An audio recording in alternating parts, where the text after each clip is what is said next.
Welcome to Because the Beatles, the podcast about the Beatles, everything about the Beatles, 24/8.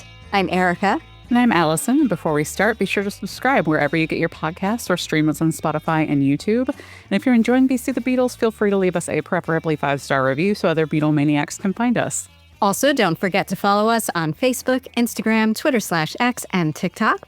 We'll be posting videos, photos, and more from this episode and beyond, and you can also email us at bcthebeatles@gmail.com. And we are back in our 1966 series with the month of April, the crazy month of April. The end of March marked the end of the Beatles' unprecedented 3-month hiatus from the public eye, and the wild, surrealist Butcher photo shoot drew a line in the sand at the end of the month, marking a turn toward a new level of creative experimentation. And in April, the band's expansive creativity starts manifesting where it matters most, in their music, as the start of the Revolver recording sessions are like nothing that the music industry has ever seen before. So the first day of the month set the tone, with Paul taking John to the Indica Gallery. Indica Gallery was an art gallery and bookshop owned jointly by Peter Asher, Barry Miles, and John Dunbar. Obviously, this place figures very large in Lennon's legend, putting Yoko there. But at this time, it was more Paul's thing, with Peter Asher being the brother of Paul's girlfriend Jane and his housemate while he was living with the Asher family up in their attic. Paul had been really closely involved with the opening of the Indica. Barry Miles was one of his closest friends. And so during that 3-month hiatus, he was really involved. So he was taking John to show this new thing that he was working on. So John, meanwhile, during this hiatus, has spent his downtime focused mostly on two things. One, reading voraciously, which we talked about a couple months ago, and consuming LSD, as one does. His intellectual focus was on philosophy at the time. So when he arrived at the Indica, John told Barry Miles he was looking for books by a philosopher he referred to as Nietzsche. It took time to figure out, of course, that he was looking for Nietzsche, and eventually found the book, The Portable Nietzsche. While Barry searched, John perused the Stax, and he found something else that caught his interest, a copy of The Psychedelic Experience by Dr. Timothy Leary. The Psychedelic Experience was written as a kind of a guidebook for LSD trips, and it was inspired by the Tibetan Book of the Dead. And it presents the psychedelic experience as a cycle of ego loss and rebirth, and offers sort of a roadmap to help people move through it with intention rather than fear. John opened the book and read, quote, "Whenever in doubt, turn off your mind, relax, float downstream." Sounds kind of interesting and familiar. So this quote wasn't a direct take from the Tibetan Book of the Dead, but the book itself is sort of a modern reinterpretation of the Tibetan text. So the words John was reading were really Leary's translation of the ancient text into terms that resonated in the psychedelic mid-60s. So it sort of took the Book of the Dead and contemporized it for that era. And John was very, very excited. He rushed home with his new purchase and dropped acid. According to Leary's instructions, he followed the instructions. And John said, "I did it just like he said in the book." Good job. And so the poem that we all know and love came to him almost as a complete thought during that trip. I love it when we have these stories about the Beatles, like Let It Be or like Yesterday, these songs that become these instant classics just sort of come through them. They're not thinking about it. They just show up in their brains. That's because the Beatles aren't like regular people. No, they're like freaks. Like, yeah. Conduits to the greater universe or something. I don't know. know, exactly. I mean, I don't know. The acid might help, but I'm not sure. Maybe, I mean, he did do it exactly according to the instructions in the book. So Leary should have gotten a co-write and some royalties on that, I think. So within the week, the band was back together in the studio for the first time since 1965, since the Rubber Soul sessions. And the very first thing they tackled was this new experimental composition. And musically, it was miles away from what they were doing less than a year ago with Rubber Soul. And all four of them, they came in really hot on this. They were excited, and they all made unique contributions to the piece. Obviously, the song's theme was driven by John, by his experience following those instructions with the book that he had received at Indica Gallery and the wild acid trip that followed for him. The melody was written at the start of those recording sessions. And from there, the Beatles and producer George Martin just started shaping the piece. They were working way outside of the standard conventions of songwriting or common practice at EMI Studios.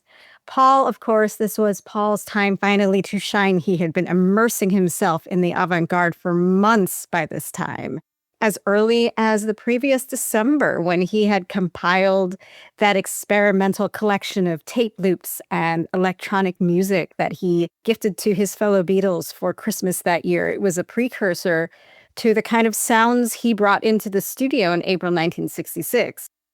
Together, the band worked on creating a bunch of short little recorded fragments, including a mellotron flute, a distorted guitar riff, there's backwards music, and there's a snippet of Paul's laughter that was sped up till it sounded basically like a seagull cry, and that kind of forms the song's unique soundscape. I always thought that was a seagull, a bird of some kind. I did too. I didn't realize that was Paul's laughter. Yeah, so that's even cooler now knowing what it Yeah. is. This is also George Martin's time to shine. He was made for this day. He was years ahead of the Beatles as far as musical experimentation was concerned. He had even recorded an electronic piece called Time Beat with the BBC under the pseudonym Ray Cathode in 1962. Once again, the moment proved that George Martin's very particular brand of weird was exactly the thing that the Beatles needed to expand themselves creatively. Yeah, he was always the right guy for them. Mm-hmm. Always. So yeah, the following day, and by the way, how crazy is it that they begin recording Revolver with Tomorrow Never Knows, like the craziest track that ends the whole album. It's insane. Yeah. But the following day, April 7th, those loops are layered onto the track. Multiple tape machines run at once, each playing a loop with engineers physically holding the tape into place. The Beatles control what comes in and out at the mixing desk, and there's no fixed arrangement, just a constantly shifting sound collage. Of course, this track also features an Indian-inspired accompaniment of tambura and sitar drone, a marked deepening of George's knowledge and skill around Indian music since the sitar first appeared on Norwegian wood. These tracks also feature the first instance of backward guitar music, famously. The same technique used in Rain. Rain, also an amazing song, came out a few months before, but this was the first instance of actually recording it. Yeah, and speaking of George Martin, you know that story about Rain where John took some tapes home and he got really high and he accidentally put the tape in backwards and he was like, "Oh my God, this is amazing." And he brought it back to the Yes. studio. George Martin was like, "That didn't happen." Uh-oh. Yeah. George Martin was like, "I came up with that and I played it for them and they loved it." So competing stories about that. I think I trust George Martin over John, especially John when he's high. Yeah, I mean, part of the story was like, I was tripping out. So Yeah, right. I don't know. I mean, who knows? John could have gotten that conflated with so many things, you know? Also, George Martin is like unusually proud about his electronic music cred. Yeah. It's so funny because as we're talking about this, I'm sitting here sort of thinking about the parallels between George Martin and Paul and the fact that they were both sort of on this avant-garde train. You know, they're sort of ahead of their time, both of them. And the fact that they worked together for so long, really up until George died, you know, they were still working together. And it's like, I think it's just so sweet. They were sort of cut from the same cloth in that way, you know? Two really weird dudes who were wrapped in a very conventional package. So it was Yes. even weirder when you found out exactly the depth of their unconventionality. Exactly. Here's another famous moment from this recording session. John wanted the song to, quote, capture the atmosphere of a Tibetan Buddhist ceremony and have the song sound like it was being chanted by 1,000 Tibetan monks. So this effect was something they had never done before, something that nobody had ever done before. What they ended up doing was totally unconventional. They ran John's voice through a Leslie speaker, which was this wooden box. It contained an amp and 2 revolving speakers, and it was specifically used for the Hammond organ, which has this very distinctive sound, ripply and kind of distorted. Jeff Emmerich was the person who came up with this, and Jeff Emmerich, who at that point was 20 years old and had just been promoted to engineer the day before. So he was brand new to the job. He had no preconceived notions about how things should be done, which I think was a very big theme among other engineers and A&R men over at EMI, the guys in the white coats. But he was the perfect person to be in this position with the Revolver recordings because everything broke conventional rules and nothing could be done by the book. Jeff Emmerich sent them all away. He had his crew hook up this crazy wild thing. And the Beatles came back from their tea break and Lennon recorded it. And from Jeff Emmerich's memoir, he says, quote, Lennon's voice sounded like it never had before, eerily disconnected, distant, yet compelling. The effect seemed to perfectly complement the esoteric lyrics he was chanting. Everyone in the control room, including George Harrison, looked stunned. Singling out George. I mean, he's hard to impress. He really is. It's true. That's true. He goes on, he says, through the glass, we could see John begin smiling. At the end of the first verse, he gave an exuberant thumbs up and McCartney and Harrison began slapping each other on the back. It's the Dalai Lennon, Paul shouted. George Martin shot me a wry grin. Nice one, Jeff, he said. For someone not prone to paying compliments, that was high praise indeed. So well done, Jeff Emmerich, first day on the job. Yeah, the Dalai Lennon. I love that. Jeez. I could absolutely hear that in Paul's voice. Me too, definitely. Yeah. And, creative engineering, Jeff Emmerich was really kind of, I mean, we talk about your time to shine, he having just, ascended to this position the day before. I mean, geez. But, for this project, creative engineering was necessary to achieve the sounds that they wanted to, especially using 1966 equipment. It was also necessary to break EMI strict rules, as Erica talked about the guys in the white coats. They were very stringent about how their precious equipment could be used. But this is a whole new era. A new day is dawning at EMI Studios.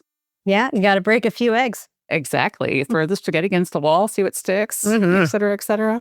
And so during the recording sessions, this song was known under the working title Mark I. It's also known as The Void, which makes sense. But in the end, the Beatles decided to call it Tomorrow Never Knows, a phrase that doesn't appear in the song, but was another one of Ringo's great malapropisms, like A Hard Day's Night, which he famously said and obviously took off in 1964. It perfectly fit the mood of the song and of the moment. And so obviously this song, how does one even begin to describe Tomorrow Never Knows? Modern day me thinks of it a lot in the context of Mad Men. I was just thinking of that, Don Draper. Right? How perfect is that? I think about, of course, I am in the music business, so I'm thinking about how much it probably costs to license that song. Oh, it was huge sum. It was like $200,000 or something. It was worth every penny. It was worth every penny because that song really, I think that moment where you see Don Draper, this really sort of clean-cut, alcoholic, serial adulterer, kind of the old school way of doing business, ad man, reclining on his couch, listening to Tomorrow Never Knows, which is this new sound of the era and something that he's totally disconnected from. Like, that's such a great sort of metaphor for this song and how it entered into the world. It was obviously so different from the Beatles' previous work in both theme and intent. Its primary inspirations were drug experiences and Eastern religion, not the simple scenarios that would resonate with the average teenager at all. But more than that, the first track they approached in these new sessions had no chance of ever being performed live. No way they could ever do this. Even earlier songs that veered from the norm could be played live with some alterations, like the bizarre 4-piece version of Yesterday they'd arranged for their upcoming summer tour. I hate it. I hate that version. I hate it so much. It's creepy and weird, and I don't like it. It's like, just don't do it. Just don't do it. Like, Paul has the right idea these days, just, him and the guitar are doing Yesterday. Yep. So this one, Tomorrow Never Knows, had no chance of even being saved, like, by an arrangement like that. Even though they would be on the road when this new album dropped and audiences might be expecting to hear tracks from the latest Beatles album, they weren't creating it with any consideration for live shows. They had totally checked out from that. Which is interesting because on the other side of the Beatles world, Brian was very busy arranging their summer tour, which was going to be happening right when Revolver dropped. And you would assume, being a concert goer, that if a new album came out in July and you were seeing the Beatles in August, you might hear a song or two from the new album. But they're not really thinking about that when they're recording this. Yeah, and people often think of Sergeant Pepper as being that sort of watershed, of them being like, well, we can't perform any of this live, so we're not going to tour again. But really, it started with Revolver big time. I never thought about it. Like, what would be the percentage of performable versus non-performable songs on each album? There's probably a few more performable songs on Revolver, but not by much. No, not by much at all. I guess you could do like Here, There, and Everywhere. Some of Paul's songs, I mean, I've seen him do Gotta Get You Into My Life, obviously Eleanor Rigby. But back then, it would be harder, Got to Get You Into My Life with the horns and Eleanor Rigby with the strings and even Good Day Sunshine with the piano. Because, I mean, they had obviously like a keyboard on stage when they do like I'm Down or whatever, but that, yeah, probably wouldn't translate quite as well doing a song like Good Day Sunshine. That's true. I'm thinking of everything in terms of modern day Paul's show. We're like, yeah, exactly. Brass quartet traveling with him for the last tour. So. Like a New Orleans, brass quartet or whatever. You go to Canada, you have bagpipes coming on stage from Olive Kintyre, like as one does. Yeah, he's a little bit more extensive than he used to be with his stuff. So the Beatles used the rest of this month to record most of the songs from Revolver. After getting their start with Tomorrow Never Knows, they would record some more avant-garde sounds with Rain and George's first song written entirely in an Indian style, Love You Too, which they called Granny Smith during these sessions. They would experiment, as we were talking about, with brass and string augmentation, with Got to Get You Into My Life and Eleanor Rigby, and they would just record instant rock classics like Taxman. Got to Get You Into My Life is interesting because it's also about an acid trip, but it's Paul's take on what an acid trip feels like, which I love. I love that back-to-back. Less Tibetan and more New Orleans brass. Yeah. I never put it together until I was thinking about them this time that I'm Only Sleeping can be a very heavy drug metaphor, and where you're floating downstream in Tomorrow Never Knows, you're floating upstream in I'm Only Sleeping. Oh my gosh, I never thought about that. Right? What? Wow, you just blew my mind. Live on the air. It blew my mind when I thought about it this weekend. It's like, what? Really? Wow. Okay. Damn. So this is a little piece of trivia that I love about the Revolver sessions. So they almost took place at Stax Studios in Memphis, which I'm a huge Stax fan. So that makes my little heart happy. So Brian had begun to make the arrangements when he was in the U.S. the month before, and he even visited Stax to plan out the visit, which I love. I love the visual of him at Stax. I know. It makes me so happy. And just a sidebar, the original Stax studio is gone, but if you go to Memphis, there is a perfect like brick by brick recreation of it with this like studio with the original, like keyboards that like Booker T and the MGs use, and all the great instruments and equipment, and it's a fabulous museum. You'll feel like you're there. It's amazing. So anyway, so I'm picturing Brian there, even though it's not the real one, but it's okay. We don't have the real Cavern Club either. Exactly. But we have what we have, and you get what you get, and don't get upset. We're lucky to have that. Yes. So Brian had gone to Memphis to make these plans. So he had tentatively made plans for the Beatles to travel there on April 9th, with Stax founder Jim Stewart producing instead of George Martin, which I think about this a lot because it's like, I mean, there were a lot of great producers, like obviously like Isaac Hayes was producing at this point in Stax, and it would have been interesting to see what would have come of these tracks. I don't know. I think about it and I'm just like, I fantasize like, what would the Beatles at Stax sound like? And the Beatles were also very excited about this initially. They were huge fans of the Stax sound. They loved the unique sound that came from the studio's sloped floor because it was once a theater. So they sort of redid it. And where the seats were in the auditorium, they created their recording studio. But unfortunately, as we all know, the plan fell through, citing costs and security issues, which I mean, understandable, to be honest. Like, Mhm. that would have been a huge, huge problem. And there's like royalty and union issues that you have to add to your record if you Yes. record in the States, all kinds of stuff. Oh, yeah, for sure. I mean, and Stax had its own sort of like house rules as well because they had, their house producers, they had their house songwriters, they had the Stax band, Steve Cropper and those guys. So, Duck Dunn. So yeah, I mean, but I would have loved to hear what the Beatles would have come up with, for this album at Stax with those guys. Like, I mean, not that they would have used any other players because they really didn't do that until Billy Preston comes in and Let It Be, but I don't know. It's a fanfic that I should write, to be honest. It was a fanfic that a lot of people in Memphis wanted to write too, because there was an article that started coming out in the newspaper like the end of March reporting these rumors, and people were getting so excited. Like, will the Beatles want us to write songs? Will the Beatles bring us in for like to be session guys? Like, everyone was excited about it, and then it just didn't happen. Oh man, it breaks my heart sometimes. And I think about it sometimes when I'm like listening to Stax records and I'm like, oh, has the Beatles had just gone there? I mean, I love that Brian had that vision. I love Brian. Brian's my favorite. And it just makes me love him more that he was such a Motown fan. Then it makes sense that he would also have thought about Stax. I bet he was tickled to think about the place having been a theater and having a unique Oh, sound because of yeah. that. Like, that would have made him smile. Definitely, definitely. And that they sort of saw the vision and this sort of renovated theater.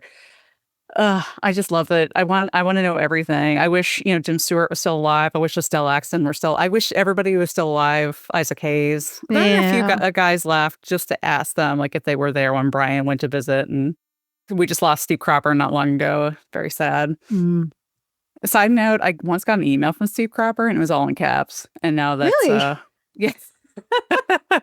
Was he yelling at you? No, it was just like he was just answering. I had cold called him for something at a magazine I was working at, and he just wrote back all in caps. So now I think of Steve Cropper, I just think he just was like one of those all caps old guys Nice, nice. with like an AOL email address. I'm pretty sure. That all adds to his legend. Yeah, I know. That's great. Anyway, but this is a Beatles podcast. I could talk about Stax forever, but yeah. But it is like it's interesting to think about what Revolver could have been, especially with the contrast Ooh. with the first track being Tomorrow Never Knows. Like, had the rest of it been recorded at Stax without George Martin and Jeff Emmerich, it would have been so different. Because they only had, I think, about 25% of the album written on the first day of April. So a lot of it was being done in process, but they had always said that EMI, despite being technologically pretty behind the curve, if you compare it to pretty much every US studio at least, that part of the magic of EMI was that they had to improvise and that it was their home base and they felt like they could break rules and they could do weird things and they could repurpose their instruments and the amps and all this stuff and just keep experimenting. And maybe if they were on somebody else's turf, that maybe they wouldn't have felt quite so free to do whatever the hell they wanted. That's like so bold, Yeah, I almost feel like the impetus to go to Stax was like 6 months, 8 months too late. Like if they had done it for Help or something like around that Ooh, time, yeah. it would have been perfect to have had combined, the songs like Another Girl or whatever, but hearing those like with the Stax sound. Yeah. Oh my God. Sorry, you just like made my heart swell. That would be amazing. Another Girl at Sax. Oh, yes. I love that. Mm. Oh, anyway, with like a Booker T organ behind it or something. Oh my God. Okay. So, speaking of the States, the first mention of the Maureen Cleave interviews started coming into the States in the April 9th issue of KRLA Beat, which was a weekly music newspaper, kind of America's answer to the UK teen-focused weeklies like Disc or Melody Maker. I love KRLA Beat. It's one of my Me favorite too. things Huge of all fan. time. Yeah. And almost every issue is online. So you can spend, Yeah. I've spent many, many, many, many hours just reading issue after issue of this magazine. In this issue, there was a column that was highlighting the news out of the London scene, and it mentioned Cleave's articles and quotes the ones on John and on Ringo. But like we were, they were more shocked at Cleve comparing John to looking like Henry VIII than they were about the Jesus comments. So they didn't mention that at all. But So maybe, weird. It just goes right over their heads. I mean, they did say he looks more like Henry VIII than ever. That's fucked up. That's fucked up. I'm sorry. Like, I can't get past that. That's a really weird thing to say about somebody. That is very strange. It's a strange comparison. Like, he was an ogre tyrant who beheaded his many wives. Like, what the? Like, that's not, there's nothing redeeming about that. I could see why John would be pissed about that. Yeah. But maybe more interesting in that issue of KRLA Beat was that they published an article that was called Lennon Legend. And it was one of the first signs that people were really thinking about this Lennon as sinner versus saint mythology as early 1966, even though they didn't even mention the Jesus comments. It's trying to wrestle with John's enigmatic personality. They said, quote, "It is his attitude to life and the people he meets that confounds critics and friends alike." So they're just trying to figure this out. Like, what is he exactly? We cannot pigeonhole him. Yeah, it's fascinating. The whole sinner versus saint thing, which we've talked about so many times. We had an episode a long time ago with Jude Kessler talking about this. It's such a hot topic in the Beatles world. And just to see that it had roots this early, it's a little bit mind-blowing. It's certainly something to keep an eye on as we move through 1966 and beyond. And John, obviously evolves a lot this year and next year as Yoko comes into his life and his marriage falls apart and he deals with a lot of his own demons, a lot of body image issues, especially during the turbulent tour of the summer. So, there's a lot that it's going to keep, sort of snowballing into. Yeah, the myth of his legend will certainly be put to the test over the summer. Indeed, indeed. Speaking of Brian, what's Brian up to? Well, I'm so glad you asked. Even though he's Brian up to these days. What is Brian? What is Brian up to? So he is continuing to live up to his quote unquote emperor nickname by continuing to diversify his business interests. April is a particularly busy month for him. He is overseeing Scylla's 3-week cabaret residency at the Savoy Theater. He's helping her diversify into a more all-around entertainer role, kind of that diva he always believed she could be. What did she sing in her set? I mean, I think about it all the time. She sang her own hits like Anyone Who Had a Heart and Alfie, of course, with more traditional cabaret style songs like Let Me Entertain You from the musical Gypsy, and was accompanied by, quote, George Martin and his orchestra. Amazing. There was a TV special created from the stint. It was called Scylla at the Savoy, and it was one of the most watched TV specials of the 1960s, maybe foreshadowing Scylla's prevalence on TV later in her career. Brian, right before he died, didn't he have the contract in his bedroom? I believe it was on his nightstand or his desk, yeah. And that contract was for Scylla to branch out into TV presenter, right? Or to have her own show. So those ideas were germinating now. He started working on it already and found that she was a huge success. Yeah, he definitely had grand designs on her and saw her as someone, that she couldn't even fathom for herself, a career that expanded beyond just pop hits. And as far as Brian himself, he was branching out at the Saville Theater. A new musical for the first time is being produced at the Saville, co-produced with impresario Martin Landau. It's called On the Level. It was set in the present day in the mid-60s with a score that evoked swinging 60s London. It was billed as a, quote, ironic comedy focused on the British fascination with school exams and in particular the GCE. It was inspired by real-life events and the plot centers on the theft and distribution of the GCE exam papers among both students and their parents and the scandal that ensues. It actually had a huge amount of hype, but unfortunately, the show didn't live up to its promise. It closed after 118 performances, and even though Brian had preemptively bought the film rights, no film was ever made, unfortunately. But there is a cast recording. Brian was also very interestingly involving himself in a car enterprise. Brian Epstein Automobiles Limited changes its name to Brydor Cars Limited. The man loved, like a snappy name for all of his enterprises. So, Brydor Cars was a 1960s London-based dealership and partnership between Brian and a motor trader named Terry Doran. It operated between 1964 and 1967. Of course, it catered to the swinging London scene, supplying luxury and sports cars to the Beatles, the Stones, and many other stars. The name Brydor, if you haven't already guessed, it's a combination of Brian and Doran, formed to manage the high volume of cars bought by the band members. Brian and Terry Doran, who had previously sold the Beatles their first van and car, which, trivia, was a Ford Anglia in Liverpool, aimed to streamline celebrity car acquisitions. And again, Beatles, Stones, Yardbirds, and the Moody Blues all bought from Brydor. Fun fact, they sold 592 cars between 1964 and 67, including George Harrison's famous Aston Martin DB5, which was delivered in 1965, John Lennon's Ferrari 330 GT, and numerous custom minis for the band members. I feel like every band member had like 3 minis. That's what I would have wanted if I was a pop star of the 60s. Yeah, I'd probably want it now. It's a great car. Oh, dude, me too. So when Michael Nesmith of Monkees went over to England in February of 1967, he got a custom Mini and had it shipped back to California. And the Mini looks sick in all the photos. Yeah, I'm like, that would have been my souvenir too, for sure. I mean, for such a tall guy, I don't know how he managed a Mini, but good for him. If you're wondering what happened to Terry Doran after Brian died, he actually continued in the music business and he became the manager of Apple Publishing in 1967. So he became part of the family even more.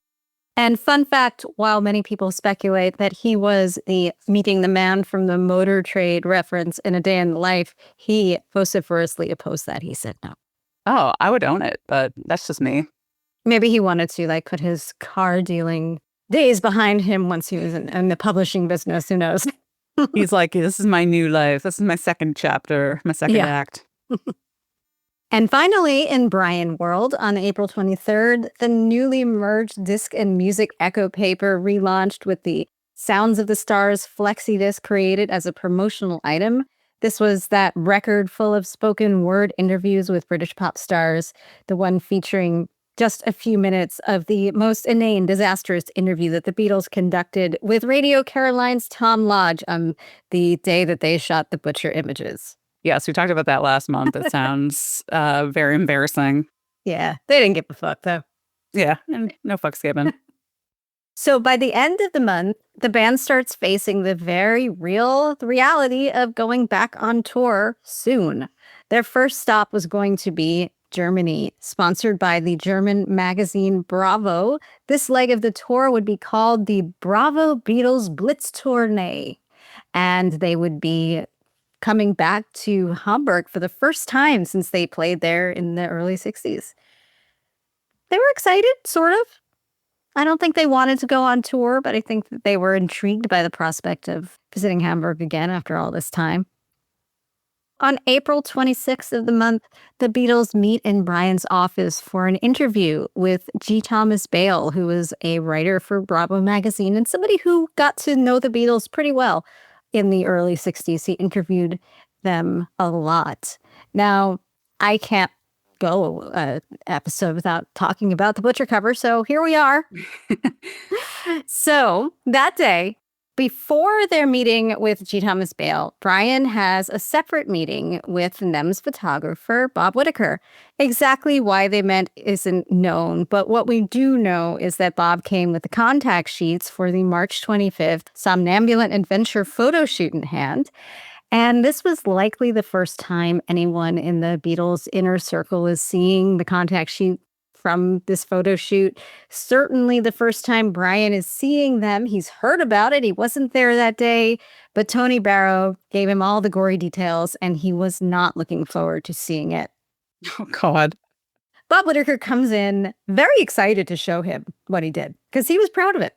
And Brian's reaction was likely immediate, visceral. He absolutely hated them. The raw meat, the doll parts, The surreal is grotesque. He hated it.